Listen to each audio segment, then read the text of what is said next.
Muy buenos días a todos los participantes. Les saluda el doctor Roberto Ortega desde las instalaciones de la Dirección de Infosalud, Dirección General de Telesalud, Referencias y Urgencia del Ministerio de Salud.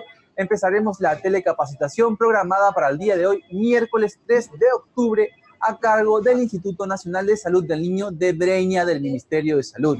Quisiera recordarles que cualquier pregunta, duda o consulta pueden hacerlas llegar mediante el chat en cualquier momento de la exposición, las cuales van a ser respondidas al final. Equipo del Instituto Nacional del Niño de Breña, estamos atentos a su presentación. Bienvenidos.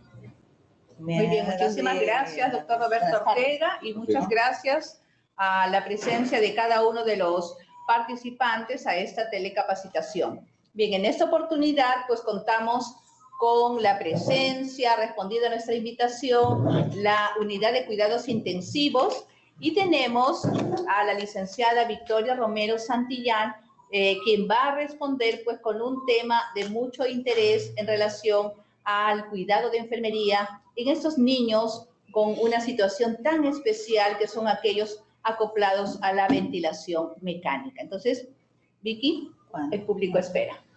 Bueno, buenas tardes. Soy yo, licenciada de cuidados intensivos del Hospital del Niño, con más de 20 años de experiencia.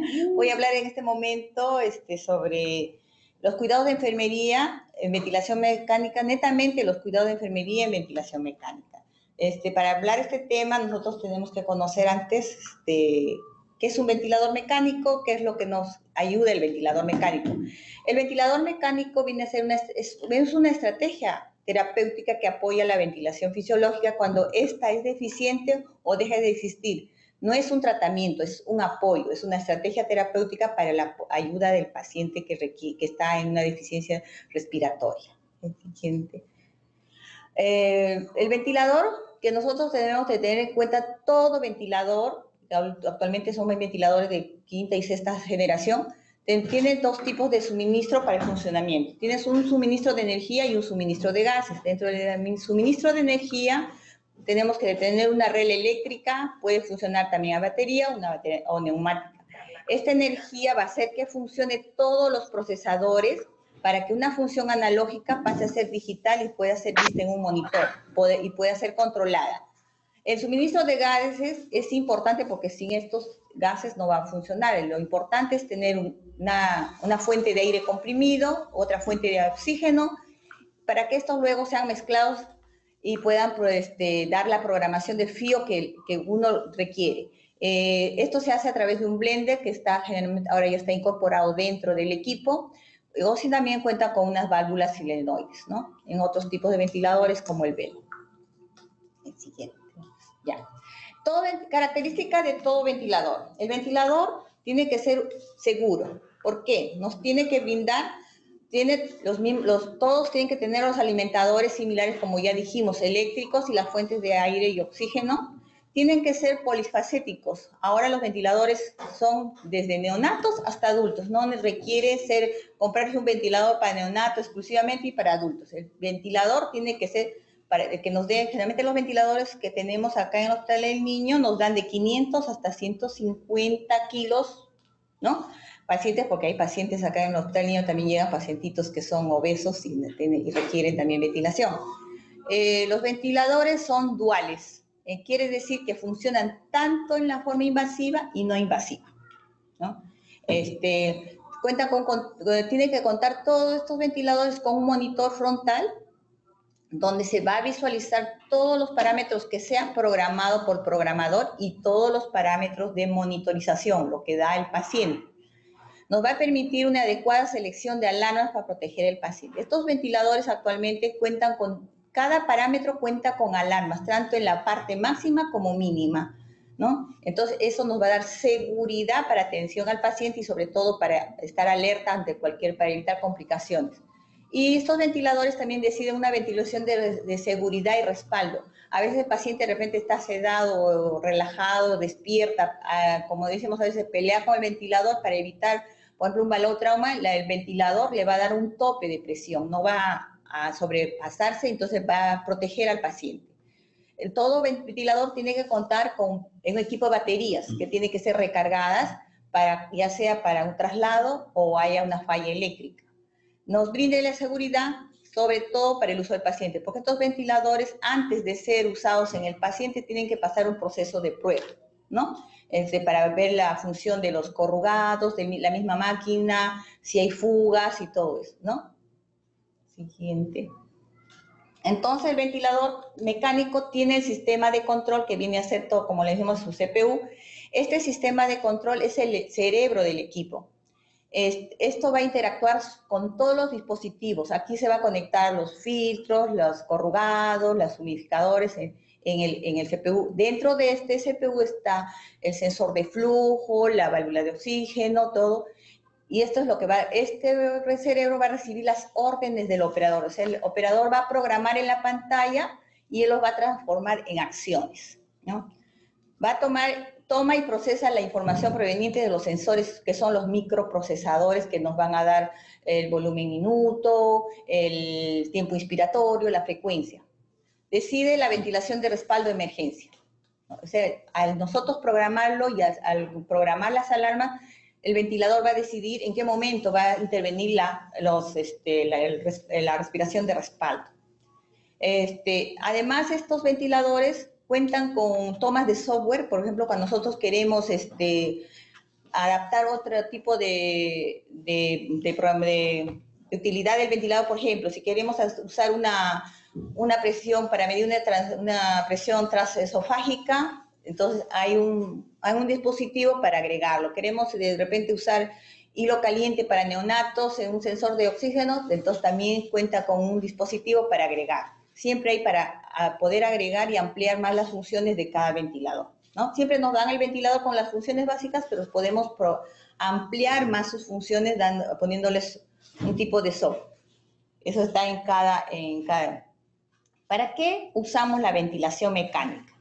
Nosotros generalmente usamos la ventilación mecánica para mejorar la hipoxemia arterial, aliviar la disnea y el sufrimiento respiratorio que tenga el paciente, corregir la acidosis respiratoria, resolver las atelectasias que pueden haber sido producidas por algún tipo de enfermedad, permite el descanso de los músculos respiratorios, ¿no? En caso que el paciente presente permite la sedación y bloqueo muscular, reduce la presión intracraneal, especialmente pacientes que hayan sufrido un traumatismo cerebral, y vamos a también estabilizar la pared torácica en caso que el paciente haya sido intervenido, por ejemplo, el corazón, o haya tenido un traumatismo a nivel del tórax.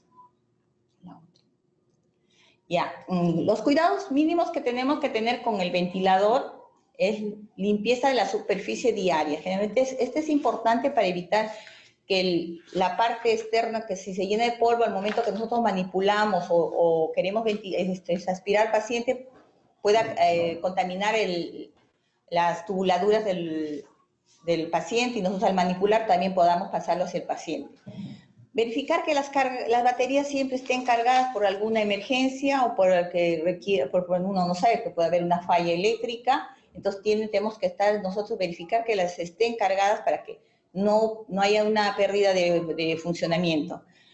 Verificar que las conexiones neumáticas celestes estén conformes, que no estén apodadas, que no estén, de repente, que estén siempre bien a un nivel superior para que no la pisen, de repente, porque son cables y muchas veces se pueden tropezar con esto y producir una desconexión, ¿no? Y otra cosa que tenemos que verificar es el funcionamiento de las alarmas. El funcionamiento de las alarmas es importante porque es lo que nos va a avisar cuando el paciente está mal o se ha desconectado o hay una falla en cuanto al ventilador o no va bien o sea, hay una falla dentro del ventilador, tanto la falla en el ventilador como en el paciente. Verificar el funcionamiento del sistema de humidificación. Es importante que nosotros tengamos, generalmente acá en el Hospital del Niño usamos la humidificación activa. Usamos un humidificador servo que se autocontrola y tenemos que verificar que esté completamente funcionando adecuadamente, porque esto va a evitar que el paciente, las secreciones se mantengan fluidas y sea más fácil aspirar, evitar que la sequedad o de lesión en el nivel de la tráquea del paciente. Por eso es importante verificar la humidificación. Y también verificar la integridad de la interfaz. Eso quiere decir que El corrugado que nos va a hacer conectar hacia el paciente, la máquina al paciente, tiene que estar sano, sin ninguna fuga, completamente, las conexiones completamente selladas para que no haya ninguna fuga. Los cambios de los corrugados son según protocolo de cada institución. Eso es importante porque nosotros no podemos tener en UCI, desde que ingresa hasta que sale el paciente, pongamos si está 2 o 3 semanas con el mismo corrugado. Tiene que ser cambiado. Acá en el hospital, en la unidad de cuidados intensivos, hacemos el cambio de los corrugados todos los lunes. A nivel de todo el hospital, cada 15 días, en los hospitales para los pacientes crónicos, cada 15 días, ¿no? Y los otros servicios como cardiología, neurocirugía, que tienen más pacientes, que manipulan más, porque son pacientes que están más estáticos, los cambiamos igual martes y miércoles. Cardiología miércoles, martes neurocirugía. Y realizar el mantenimiento tanto preventivo, proactivo y de recuperación de estos. Tenemos que tener siempre un ventilador en buena disposición para que nosotros nos garantice que le vamos a dar a un paciente lo mejor. Entonces, preventivo, generalmente nosotros le damos, el técnico de ingeniería clínica, generalmente cada cierto tiempo de horas de uso, pero eso es de acuerdo a por ejemplo, el sensor de flujo ya cumplió sus 2000 horas de uso, tenemos que cambiarlo o verificar si es su funcionamiento. El proactivo es cada cierto tiempo, que puede ser cada 2 o 3 meses, tiene que ser siempre revisado el ventilador. Y recuperación cuando hay se verifica alguna falla y ver por qué está fallando y que la reparación inmediata del ventilador. Ya. Los cuidados de enfermería. ¿Cuáles son los cuidados de enfermería que nosotros brindamos a un paciente en ventilador? La enfermera tiene que brindar cuidados a un paciente que es un ambiente de tecnología de punta, donde no solamente va a contar con el ventilador de última tecnología, sino también hay monitores, hay bombas y todo. Tiene que saber valorar y resolver los problemas que previenen de las complicaciones, fomentando la curación y recuperación del paciente. Lo que nosotros es tratar de que el paciente se recupere, no que se complique, ¿no? Tenemos que tener un conocimiento amplio de anatomía, fisiología, fisiopatología y de farmacología. Y también brindar un soporte psicológico tanto al paciente como familia, porque este paciente en algún momento va a despertar, va a salir del ventilador o al momento que entre, de repente viene un paciente despierto y lo tenemos que sedar, tenemos que brindarle un apoyo a ese paciente. Nuestros cuidados se van a encaminar, como dije, garantizar una atención precoz, oportuna y de calidad. Mantener un adecuado intercambio gaseoso con las mínimas complicaciones posibles. Y lograr la mayor comodidad física y psíquica, como dijimos, es tratar de en todo momento evitar complicaciones, ¿no? O infecciones, porque las infecciones intrahospitalarias producidas por ventilación mecánica en un tiempo fueron muy altas. Han ido bajando por el tipo de ventilador, la seguridad que nos brinda el ventilador y por los cuidados que ahora se brindan a los pacientes para evitar estas complicaciones. Entonces nosotros empezamos monitoreando a un paciente. ¿Qué es un monitoreo? Es el proceso de medición continua y repetida de un parámetro que nos va a mantener alerta, para estar alertas, para poder identificar en qué momento sucedió, en qué momento hay algún cambio, para poder actuar oportunamente. El monitoreo viene de la palabra en honor italiana, avisar, que significa avisar, estar frente a las alarmas, es algo que nos mantiene alertas, ¿no? Esencia del monitoreo es la esencia de la UCI. No hay UCI si no hay monitoreo. Entonces, con o sin instrumentos, lo importante es el personal, porque la máquina puede fallar, pero si hay una persona que está alerta con todos los conocimientos, puede resolver problemas que la máquina en un momento, ¿no? La atención tiene que ser para poder tomar decisiones oportunas.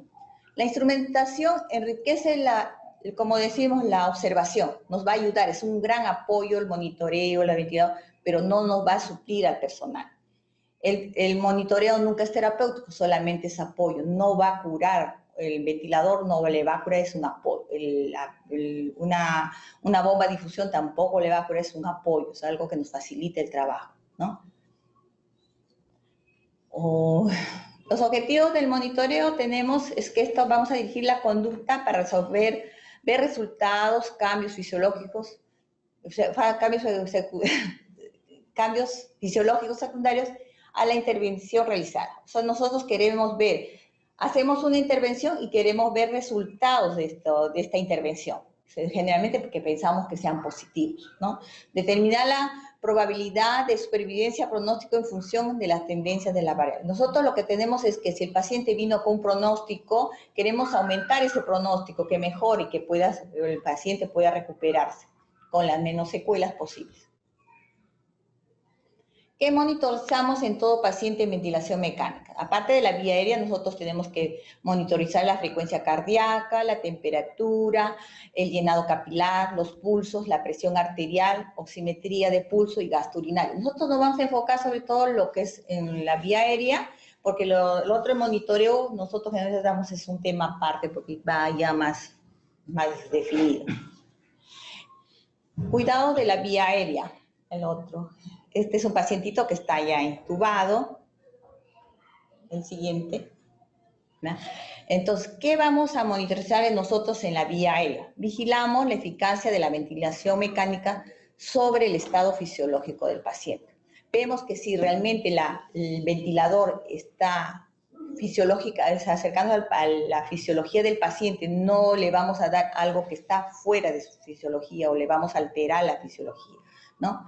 Entonces, ¿cómo lo vemos? Vemos los cambios en la frecuencia respiratoria, vemos la profundidad de la respiración, la simetría en el movimiento del tórax, auscultamos los sonidos pulmonares bilaterales que sean parejos o de repente ubicamos crépitos, sibilantes, ¿no?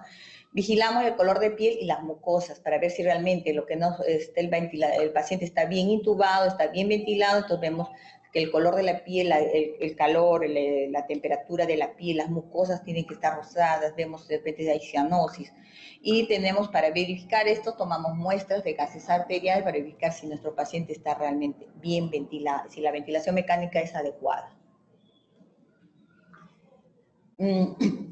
Otra de las cosas es importante en cuanto a la monitorización, para que este paciente sea adecuadamente ventilado, tenemos que mantener la cabeza elevada en 30 grados para que así pueda haber una permeabilidad, ¿no? Y determinar la necesidad de la aspiración. O sea, estos pacientes, porque están invadidos, necesariamente en algún momento tenemos que hacer las aspiraciones y secreciones porque no lo pueden hacer voluntariamente, entonces nosotros les tenemos que facilitar. Y tenemos que realizar un seguimiento radiológico para ver cómo va evolucionando el paciente y si hay una mejora para ya poder empezar el destete, para que pueda salir del ventilador. Acá hay puesto acá con un diagnóstico de enfermería que dice limpieza ineficaz de la vía aérea relacionada con vía aérea artificial debido a la presencia de secreciones. ¿Qué es la aspiración de secreciones? Es un procedimiento estéril que elimina las secreciones del árbol respiratorio mediante la succión con sonda de aspiración a través del tubo endotraqueal. ¿Qué hace? ¿Con qué finalidad aspiramos las secreciones? Para mantener la permeabilidad de la vía aérea, disminuir la resistencia de la vía aérea. Cuando está llena de secreciones va a haber mayor resistencia y por lo tanto va a haber mayor alteración con la ventilación mecánica. Y sobre todo para prevenir atelectasis, ¿no? Por el debido acúmulo de secreciones. Para las aspiraciones de secreciones tenemos primero que auscultar a nuestro paciente, vemos si requiere la aspiración, ahí mismo preparamos nuestro equipo. Aparte de preparar el equipo de aspiración, tenemos que siempre estar pendientes de la presión de succión de acuerdo a la edad del paciente. Las sondas de aspiración también tienen que ser de acuerdo al tubo endotraqueal, que debe ser las 2/3 partes, no ocluir totalmente el tubo endotraqueal. También otro de lo más importante, aparte del lavado de manos, es el uso de barreras de protección. El uso de la técnica aséptica generalmente se hace a 4 manos. Necesariamente tiene que ser con 2 personas, por eso se dice a 4 manos, porque siempre tiene una persona que apoyar con la ventilación manual, o de repente si requiere instilar el suero fisiológico solamente se hará en caso necesario, porque si nosotros estamos manteniendo una adecuada humidificación, entonces no va a ser necesario que instilemos demasiado suero fisiológico solo en caso que sean demasiado densas o abundantes o hay presentación de tacos mucosos, se puede instalar con suero fisiológico. Por eso es importante la humidificación. La humidificación tiene que ser con agua destilada, no con suero fisiológico y en circuito cerrado, para evitar la contaminación de la cámara de humidificadora. Sí. Y también,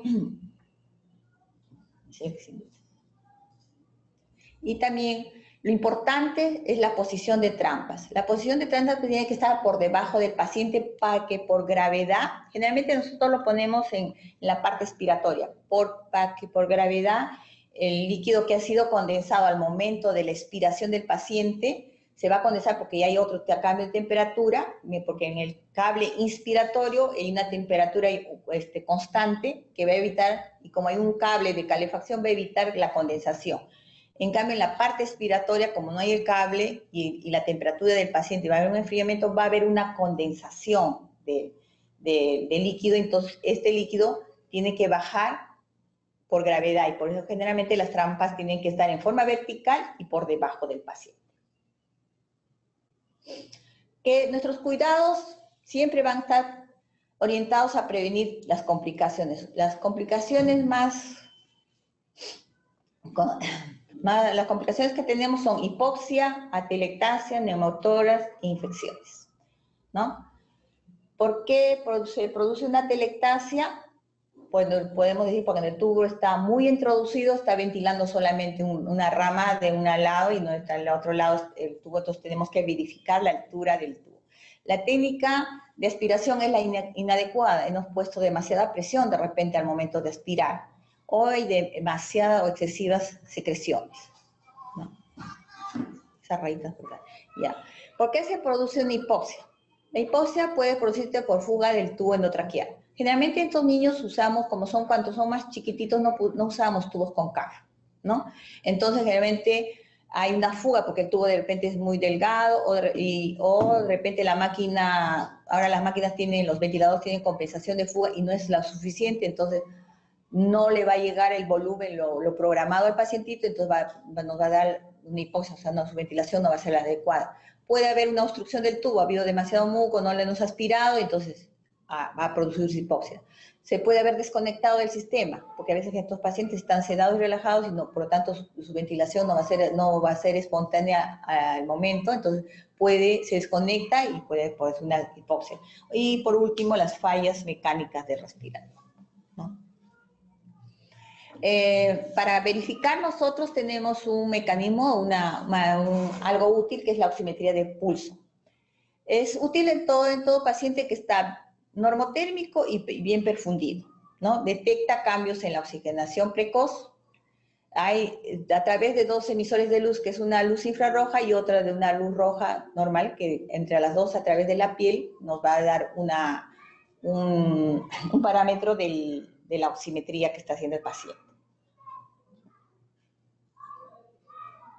¿Es otra vuelta? A ver. No, ya. Bueno, vamos a estar envuelto.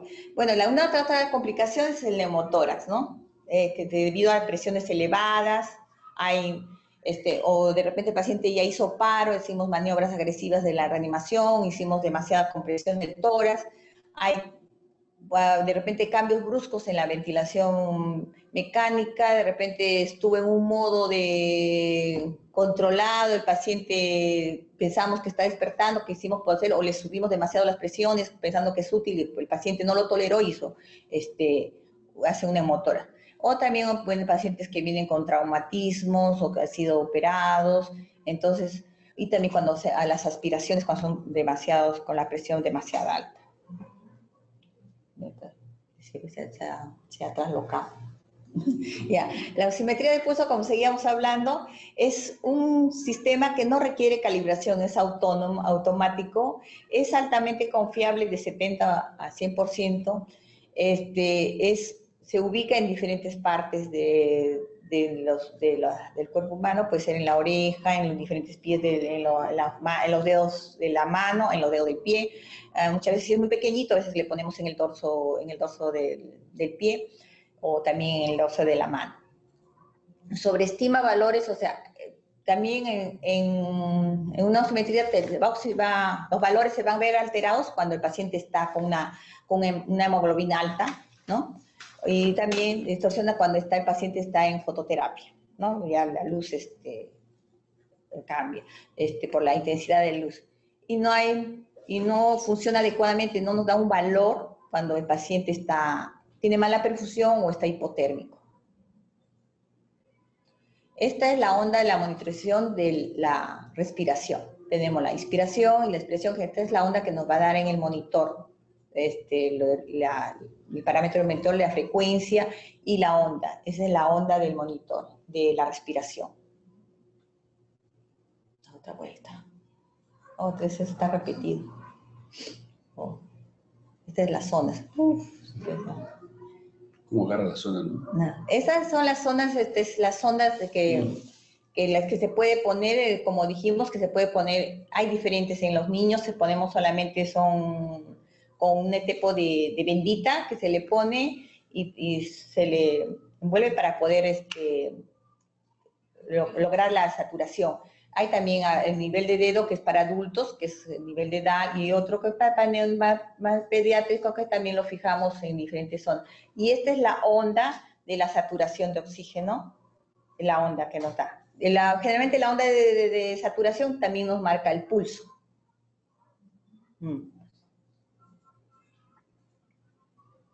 Este es un esquema de la saturación óptima. Es el tipo de paciente y la saturación deseada, ¿no? En un paciente prematuro, generalmente menor de 1.200 gramos o 32 semanas de gestación, la saturación óptima que podemos lograr es hasta 92%, de repente quizás más, pero si ya está en 92%, de 88 a 92, podemos considerar que es una saturación adecuada, ¿no? Igual pacientes con patología pulmonar crónica tenemos que van a pasar 95%, y en niños sí tienen que sobrepasar mayor de 95%. Y adultos también para el 100%, ¿no? La otra. Estos pacientes, generalmente que están en ventilación, van a entrar en sedación y analgesia. ¿Con qué finalidad? Nosotros con la finalidad de adaptarse a cada situación clínica, dependiendo de la patología de base y sobre todos los parámetros ventilados. Generalmente pacientes que necesitan presiones altas, nosotros pacientes tenemos que tener la sedación analgesia para que pueda ser apoyado realmente con el ventilador. Ya, el otro. ¿Con qué nosotros damos la sedación y analgesia? Para evitar que el paciente perciba el dolor, una de las cosas, aumentar la tolerancia a la ventilación mecánica, se deje ayudar, mejorar la distensibilidad torácica, reducir el consumo de oxígeno y producir un reposo muscular. Bien. Con esa finalidad se da la sedación y analgesia. Como este paciente va a estar sedado y con analgesia, uno de los primeros cuidados que tenemos que evitar una de las primeras complicaciones que tenemos que evitar es las úlceras corneales, porque el paciente no va a tener movilidad y no va a tener la permeabilidad de los párpados. Entonces nosotros generalmente mantenemos los ojos ocluidos, a veces utilizamos cierto tipo de anteojos. No usamos la gasa porque a veces pongamos que el paciente en algún momento pueda parpadear, va a lacerar la gasa por el tejido un poco áspero que tiene, y generalmente tenemos que mantener los ojos húmedos con lágrimas o un gel para mantener siempre humedecidos las córneas. Y es un diagnóstico de enfermería que viene a ser un riesgo de deterioro por inmovilidad. Cuidamos los ojos, valoramos el reflejo corneal, si realmente tiene reflejo corneal el paciente, es importante para ver, salvo pacientes sedados generalmente van a presentar mióticas, ¿no? Entonces, vemos si hay reflejo, siempre va a existir el reflejo fotomotor, el reflejo corneal. Y aplicamos las gotas, como dijimos, para mantenerlas permeables y evitar las complicaciones. Otro de los cuidados que mantenemos pacientes en ventilación mecánica por la sedación y analgesia tenemos que haber bastante cuidado de piel para evitar lo que son más las úlceras por decúbito. Uno de los cuidados es el baño de esponja. Y otro de los cuidados, como sabemos, son los cambios de posiciones. Muchas veces decimos cada 2 horas, Nosotros acá vemos después, dependiendo del estado del paciente, porque hay pacientes demasiado caquéxicos, no soportan las 2 horas de inmovilidad. Tenemos que estar movilizando, viéndole cada hora, a veces hasta cada media hora, movilizando a los pacientes para evitar que tengan una complicación de úlcera por decúbito. Y otra de acá en los niños es la facilidad que le podemos dar masajes, y también a veces nosotros es un modo de hacer fisioterapia, porque al momento que nosotros le hacemos los masajes, estamos haciendo un tipo de fisioterapia y evitamos también para facilitar la movilidad de las secreciones. El paciente siempre tiene que estar en ángulo de 30, nunca evitar el dorsal total, para evitar la estasia. Y podemos ponerle también en decúbito ventral. También a los pacientes, ahí sí pueden estar totalmente planos, o con una ligera almohada al nivel de los hombros y al nivel del abdomen, ¿no? Para evitar la compresión torácica.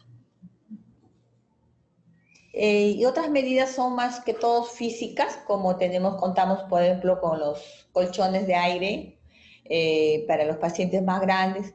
Y nosotros acá, como no contamos con los colchones de agua pequeños, generalmente usamos guantes que los llenamos de agua y hacemos una pequeña almohada para los pacientes más pequeños y para facilitar la movilidad de los pacientes. Otro de los cuidados es la cavidad oral para evitar las infecciones por ventilación mecánica. Generalmente acá nosotros a los pequeñitos los hacemos con agua bicarbonatada, en los más grandecitos ya es con clorexidina, pero en los pequeñitos no, porque la clorexidina no está indicada en tan pequeñitos. Y en sobre todo la limpieza de cavidad oral se hace en los niños, como digo, como ellos no tienen CAF generalmente, entonces la secreción de que está en la boca, la saliva, que se puede decir, va a drenar hacia la tráquea, hay micros por gravedad, va a ir hacia la tráquea, ¿no? Las microaspiraciones que decimos. Entonces nosotros hacemos con agua bicarbonatada para alterar un poco el pH, ya que la flora que hay en la cavidad oral es diferente a la flora que hay a nivel traqueal, y por eso son las neumonías aspirativas.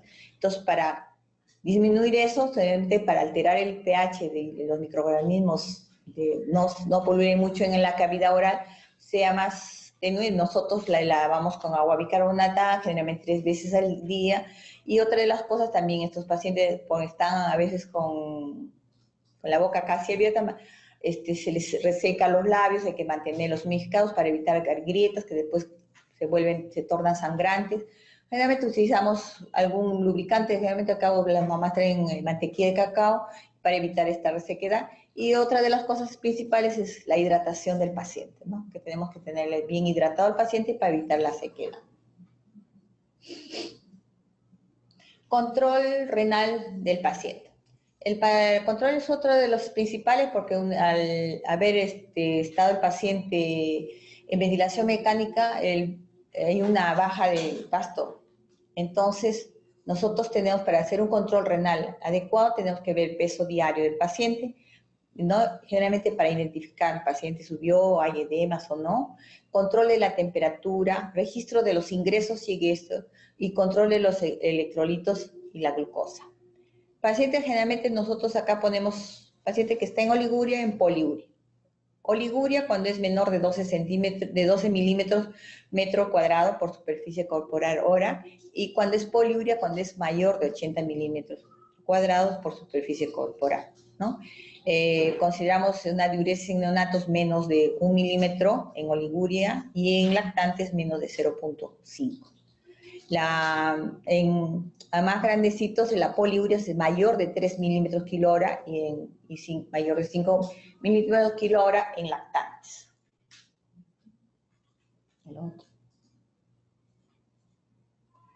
Este es el cálculo del flujo urinario. El flujo urinario de mayores de 10 kilogramos, nosotros le calculamos la diuresis total entre el número de horas. Este total lo dividimos en el peso y nos va a centímetros kilo hora. En los mayores de 10 kilos, la diuresis 10 por superficie corporal, metro hora. La nutrición, esta es importante ya que el niño está en analgesia, no se va a poder alimentar por sí solo y nosotros tenemos que hacer, el paciente si no se alimenta no va a recuperarse. Entonces, uno de los cuidados principales es la nutrición. En este caso, como decimos, el niño tiene la incapacidad para alimentarse y por lo tanto, que como está en una máquina va a tener mayor demanda calórica, ¿no? Entonces, es importante la alimentación. La alimentación que se da acá en la UCI son de dos tipos, puede ser enteral o parenteral. La enteral nosotros le damos a través de una sonda nasogástrica, una sonda nasoduodenal, sonda nasoyeyunal, por gastrostomía o yeyunostomía.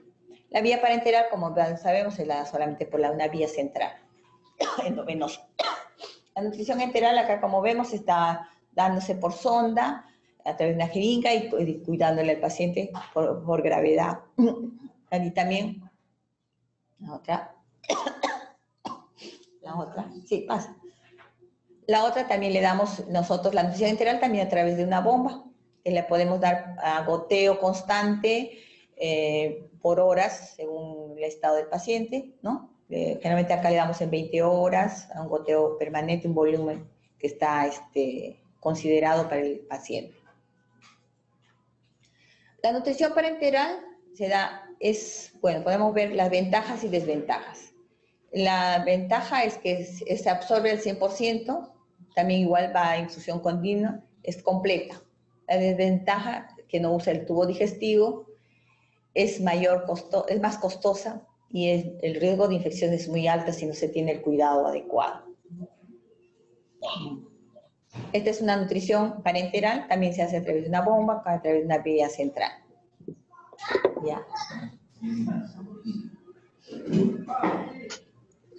Otra de las cosas que nos tenemos que tener en cuenta en un paciente de ventilación mecánica es un paciente que, por el estar en ventilación mecánica, es un paciente que va a estar, está sometido a un procedimiento invasivo. La ventilación mecánica, la introducción del tubo endotraqueal es un procedimiento altamente invasivo. Aparte de eso, el paciente, como requiere tratamiento, va a tener que ser colocado catéter venosos centrales, líneas arteriales, sondas nasoyeyunales, sondas nasogástricas, sondas vesicales. Entonces nosotros, para evitar esto, uno de los cuidados que tenemos es cambiar los corrugados según lo que nosotros esté estimado en la institución, cambiar las líneas infusoras según el protocolo que también tenga la institución, puede ser diario, cada 48 según la existencia del medicamento, también cambiar las sondas según el protocolo como se toma acá. Las tomas de muestras sanguíneas tienen que ser no de rutina, sino las necesarias y con el debido cuidado y tomando la asepsia que se requiere, limpieza adecuada de la zona de punción. Valorar resultados de análisis para identificar alguna alteración o algo, de repente hay todavía nos dan signos de que el paciente está contaminado, hay una contaminación o todavía necesita una rotación de antibióticos juntamente con el médico. Y evaluar signos de flebosis, sobre todo, ¿no? Con las zonas de punción, porque eso también es una vía alta de contaminación.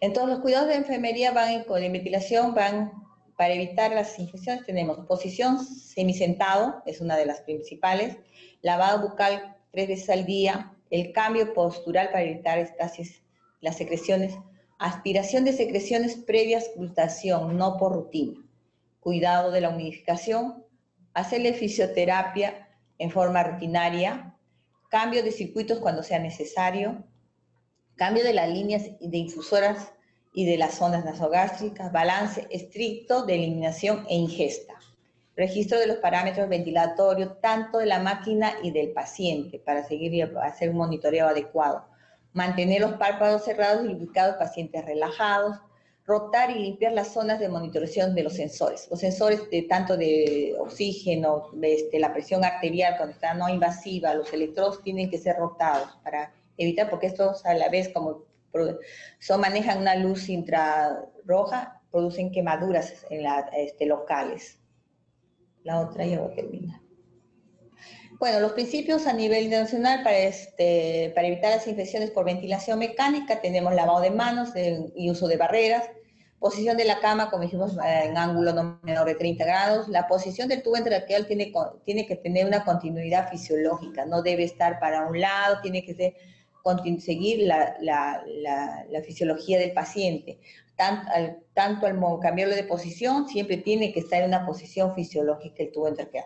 Las aspiraciones, como dijimos, no tienen que ser de rutina solamente cuando lo requiere el paciente, y el control estricto de la humidificación, que tiene que ser en circuito cerrado para evitar infecciones, para evitar manipuleo, mantener las trampas de agua en posición vertical para que éstas no retornen hacia el paciente y puedan producir aspiraciones, ya que ese líquido como es líquido del lado expiratorio, ya están contaminadas. Si retorna por alguna mala posición de las trampas, retorna hacia el paciente va a hacer una neumonía de muy alta contaminación y va a ser altamente complicado. Los cambios de corrugados hay que cambiarlos, limpieza oral, como dijimos, y cambios posturales y la fisioterapia. Como repitiendo, estamos haciendo repetición para...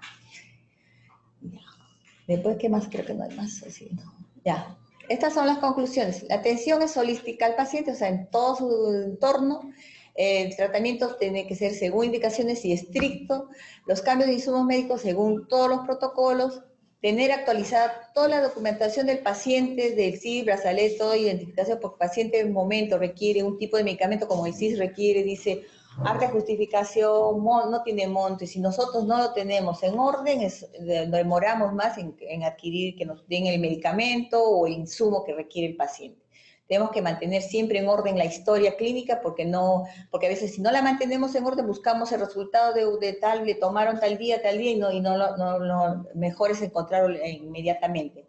Y mantener en orden la paciente y sobre todo limpieza. Los objetos personales deben ser identificados para evitar pérdidas. ¿Y por qué identificados? Porque nosotros no podemos compartir un inhalador bronquial con el otro paciente. Tampoco podemos compartir el ungüento oftálmico de un paciente con otro paciente. Tiene que ser de cada paciente, porque ahí es donde mismo nosotros transmitimos las infecciones. Y la otra cosa es permitirle un momento de distracción al paciente que ya está saliendo el ventilador, para que el paciente sienta menos estrés. Eso es todo, creo. Gracias. Eso es todo. Doctor Ortega, ¿alguna pregunta? No. ¿Qué tal? Buenas tardes. Saludos, doctor Luján, a la licenciada Marta Gálvez. Felicitarla por la excelente exposición y también por el trabajo que realizan en la UCI, el Instituto Nacional de Salud del Niño de Breña. Es un trabajo bastante complejo, amplio, estricto, minucioso, y lo hemos visto en la presentación.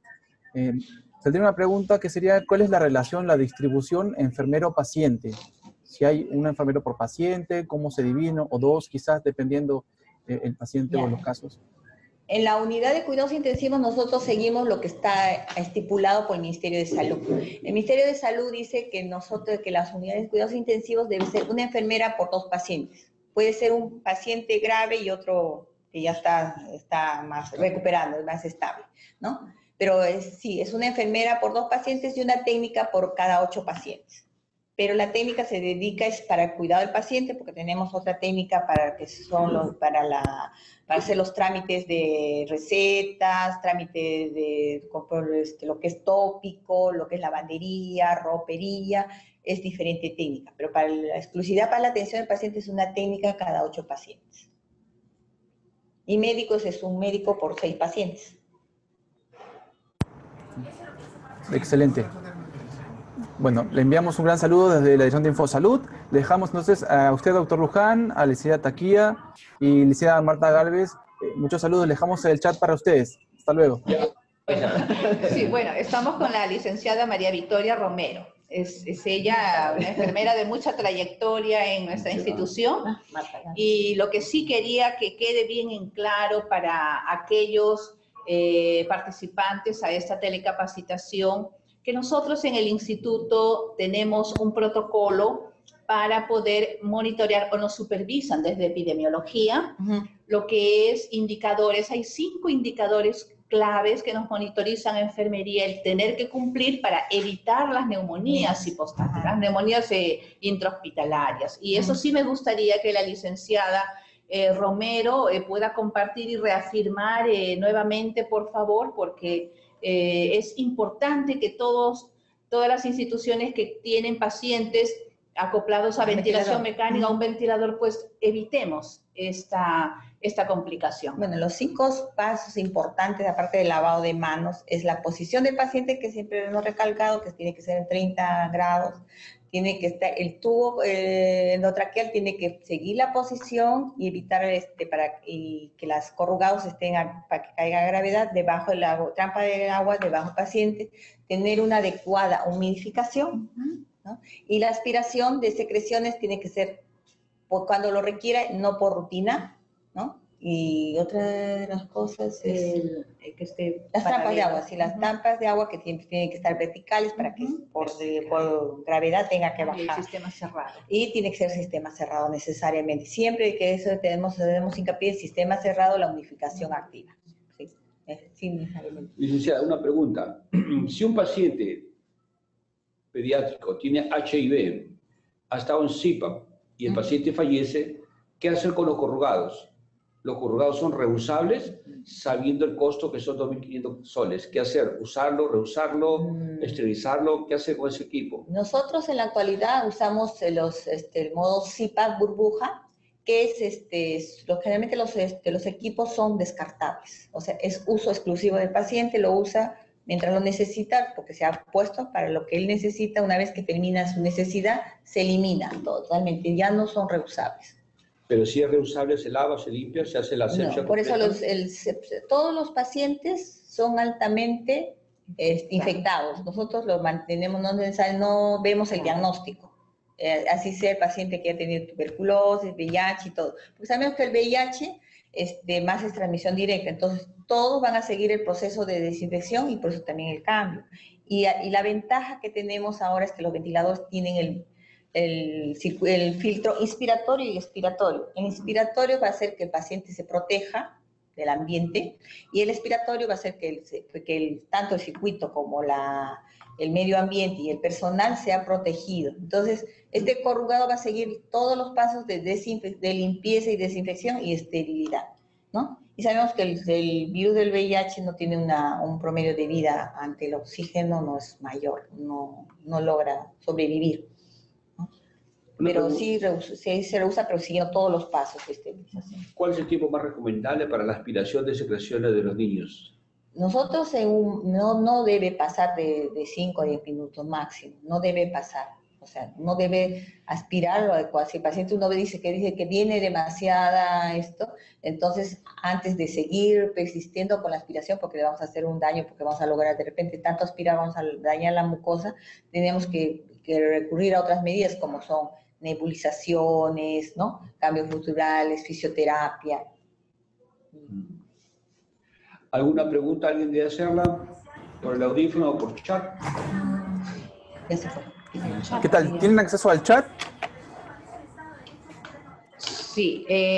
Bueno, en el chat vimos una pregunta en relación al cuidado ocular.